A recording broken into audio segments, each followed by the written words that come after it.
Guide Radio. What's good, everybody? I'm Moor Sound, and this is the third episode of the Garden Conversation with the One-Up Artist. This time, I'm rocking with Yung D3mz in the building. Wagwan, my G. Charlie, How far? Hey, Charlie, that'll be loud clap. Okay, today the energy is on 10. I'm wicked. So, Yeah. Wagwan, you've already Charlie. been to my show. This is the Garden Conversation. I've interviewed Spacely, Molly, so you're like the third person. Oh, sick, You know. sick, How does it sick. feel to be here? Oh, Charlie, I'm pumped. It's a nice, Saturday afternoon, Charlie. I'm glad to be here. I'm glad to be here, man. For real. Wicked. Yeah. Dripped out as usual. Oh, Charlie. Before tell them the drip, I beg Oh. you. Just put them on. Charlie, Rick Owens. As you can see. Just look at the camera. Yeah. Got Rick Owens on a Vizu. This is like my favorite jeans, like in the world. The Vizu jeans. These jeans are like $200. Just say. I don't even know where the vest is from, to be honest. I don't know. I don't check. And yeah, Charlie. Normal ensemble. Yeah, man, wicked. Yeah, Dripped so- out.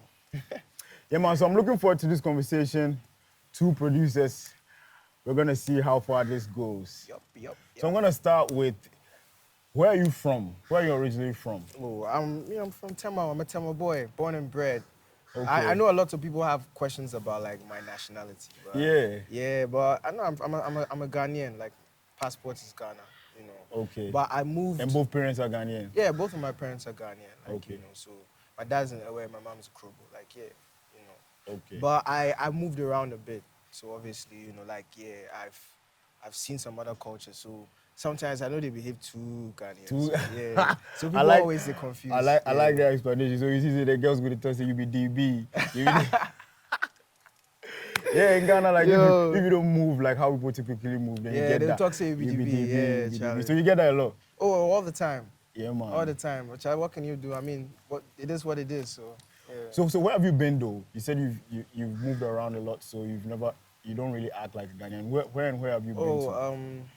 I've lived in Uganda.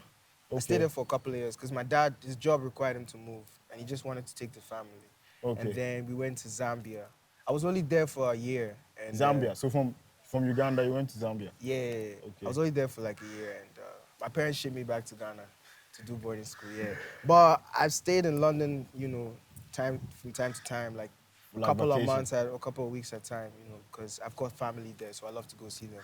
Okay. And hang with them. Yeah. So what are you doing in Uganda? Uganda. Oh, my dad moved there because of work, and I was in school. I went to a school called International School of Uganda. So, I mean, when I say there's like literally almost every nationality in that school, I'm being dead serious. Like, you name a country, I met somebody from there From the school. in that school. Yeah. Like in my class, we'd have people from Bangladesh. So you were that's like high school. Is that high school? It was like a general like institution. Like there was like even like kindergarten all the way up to like final year. But I went there for elementary school and then middle school. I think that's JHS, right? Yeah. Okay. Yeah. So yeah, and like I said, you met different kinds of people there. So you couldn't always be where you're from because you pick something from other people. Like I remember I had a Japanese friend who I taught how to speak English. He was in my class, and he used to teach me some like Japanese words. I don't really remember, but like I just remember knowing that like you pick up a bit of different cultures going to like a place like that. Yeah, you feel me? So yeah. Okay, so you say that's where you get like your personality from, because you've hung around all these different nationalities. Oh yeah, because like I like to think everyone's like a product of their environment.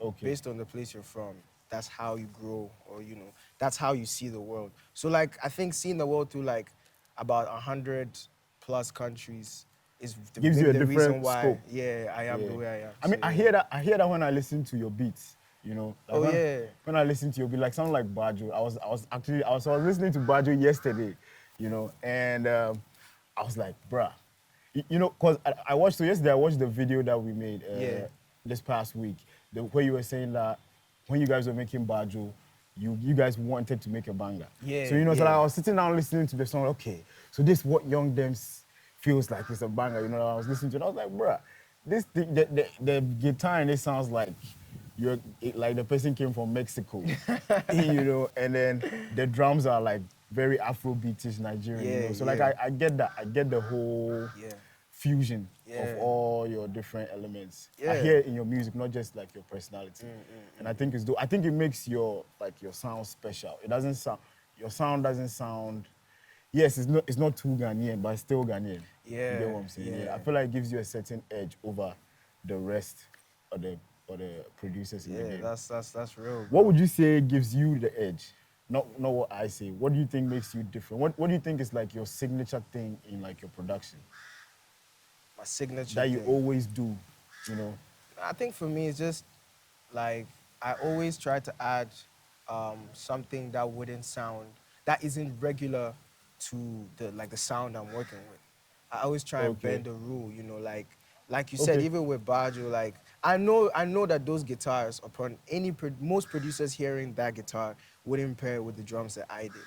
But I always take it as a challenge, you know, like, yeah, I'm gonna make it fit. It's gonna work and it's gonna sound good. Okay. You know what I'm saying? So like I always try and find an element that isn't like the traditional Afrobeat or the hip hop, and I'll throw it inside. Like, and when I break the beats down, and people begin to see that, oh, it's actually a combination of different things that end up sounding like, you know, have you ever seen one of those recycled art pieces? When someone picks up like rubbish and makes then they art make- with yeah, it. That's yeah. basically like what I do. Is just I take random ideas and bits and pieces that usually you won't hear in that, and then I build something that sounds like an original piece. Wicked. Wicked. I like that. Yeah. Like I said, I think it makes you special. So now, like, looking at your track record, produced Baajo, produced Turn on the Lights for Kwesi, that even got you a VGMA nomination. Yeah. Let's talk about that for a little bit. The youngest producer to get a VGMA nomination. How did that make you feel? Man, it's really sick because, like, you know, I'm classing the new age artists where they come up and stuff, and the producers, and for a while I just didn't really feel like we were represented, you know, Okay, yeah. in these award schemes and stuff. I mean, not that it's like necessary for your success, but it's just good for somebody else who's trying to do what I'm doing to see that that's happening, to know that like things are changing, but also it's possible for you to break into any scene so long as like you really stay set your mind dedicated, yeah. on the course. And like I've had so many kids pulling up to me, even when I go to like church or, you know, or I'm just out, you know, like just doing my thing with my friends. They pull up to me and they're like, yo, I want to start making beats because I heard about like your story and how, Yeah. you know, I'm like, yo, that's crazy, you know. So for me, it was bigger than just winning some award and putting it on your wall and, you know, celebrating. Yeah, It was it like, had like a deeper yeah, reference for I you. actually added something to the culture, and that's all we really want to do. You feel me? Yeah, I can imagine the people that you went to like high school with. Everybody will be like, bruh. Yeah, they were so Them- shook. Yeah, like, you know, They like, were- imagine like, think about the people that you went to school that you were making music. You were making music in high school, right? Yeah, So yeah. all those people will be like, oh, this guy actually got nominated for a VGMA, you know? Yeah, like, it's It makes the dream more realistic. Yeah, You know? yeah. And I feel like that's dope, being someone who inspires, stuff like that. It's You're- good. Like, you're blessed, Shout you out. know? But yeah, like I was saying, so looking back at like your track record, would you say that like you have what it takes to make a banger on lock? Because like I said, Baajo, banger. Turn on the Lights, banger. Even on your own solo stuff, Fever, it's a banger. Yeah. You get what I'm saying? So would you say that like, is that something that you can beat your chest and say that, okay, yes, I have my secret recipe for a banger? I mean, I wouldn't call it a recipe. Okay, more like a formula. But okay, Because you that's know, a cool. formula can be switched Altered, around, yeah, altered. You know, yeah. different kinds of formula. And for me, honestly, I think that the easiest way to make a song that people will really like is if you make sure that the melodies are singable, or like Yeah, man, the yeah, man. vibe of like the melodies of the instrumental really captivate people. Like, you know, there's like chord progressions that literally, no matter what, will people set are the tone. always Yeah. go jam to them. The artists always go like, you get me? And also I know that when I'm paired with somebody that like I can vibe with, no matter like how big the person when you is. say vibe, like physical vibe. Like yeah, like say me and you right now, we'd have conversation, Yeah. we vibe and stuff. If I'm working with somebody I'm like that with, I get the most out of like okay, so their that craft. like brings out the best in you. Brings out so much. Like it allows me to really be myself in that moment. You feel me? And then like the artists to be themselves. And when you're your best self, you really do make the best art. Okay. You feel me? So like yeah, like that's really the basic formula. I think someone like Kwesi out there is someone who's it's easy to make a banger with him. because we sit down. He knows his stuff, man. Like the guy knows how to sing, he knows how to rap, like, and he does them really well. So all I have to do It's is just just be you. make sure that I give him something good, which is me already. So Yeah. yeah. I don't think there's like any formula, because Kanye West took the world by storm with a song called Jesus Walks. And that was a time where all these labels were telling him that, a song like this isn't Don't like play in the commercial club. enough. But Yeah. he blew with it, you Yeah. know? And I think anything is possible. I don't think there's an exact formula. But I mean, I just know that there's, when I'm paired with a good artist and I have, a fresh mind and a nice vibe in the studio, sparks will fly. Magic. Yeah, you feel me? Wicked. I mean, that's dope. Yeah. That's dope. Let's talk about your music now. Young. You just dropped your new EP. Yep. Okay, it's not. He didn't just drop. It's a month or two. Yeah, it's been about a month. Yeah, like Yeah. about So a 2 month or months. two Yeah. ago, he just dropped the Young EP. If you haven't Sure. checked it out, make sure you guys check it out. All streaming platforms. You get me? But yeah, I was telling you on the show when you came on my show that I love that EP.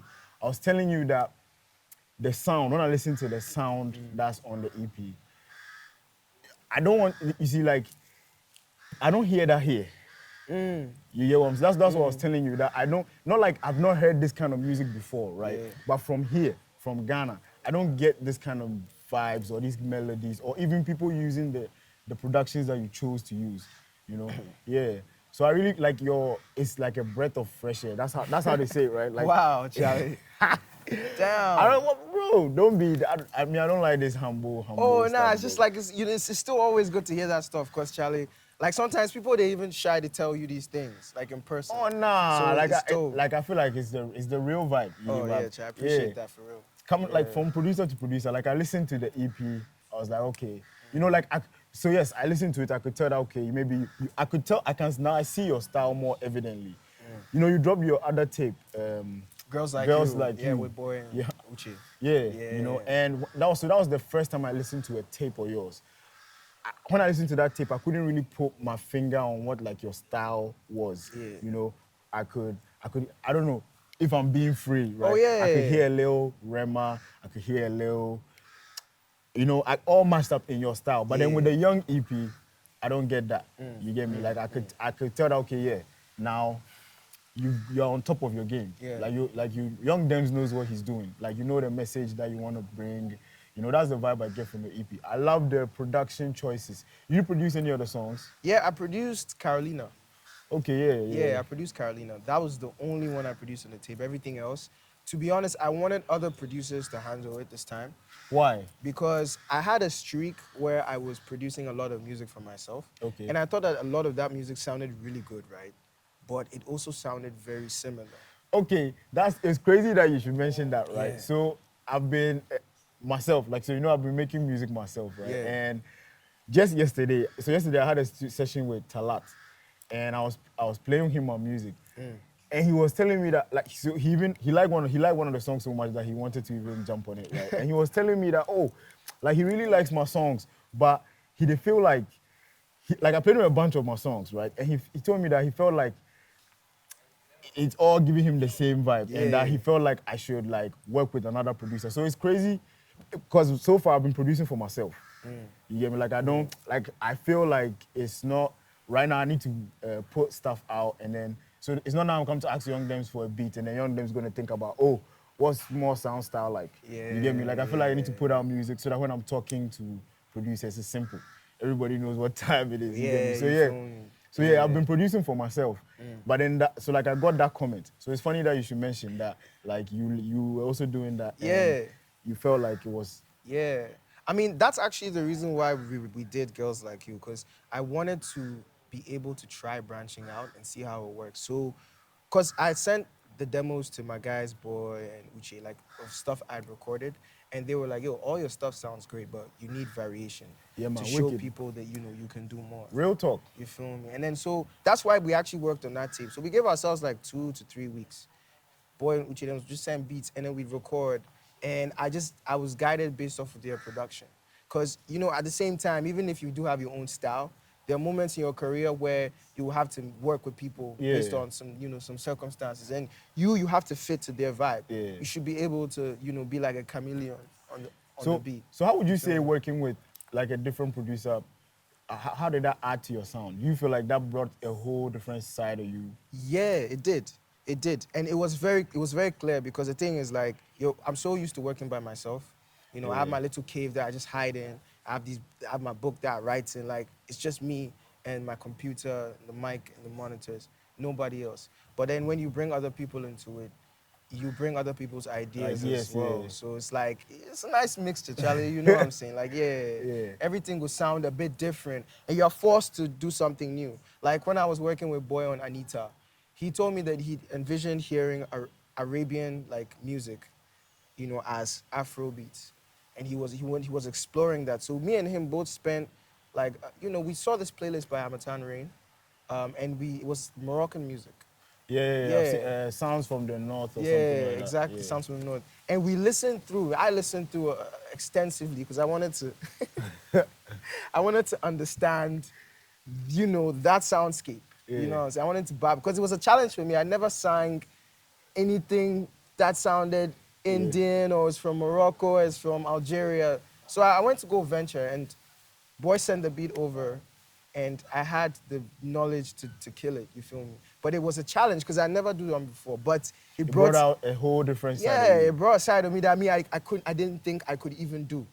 Okay. You feel me? So it's like, yeah, like working with different producers.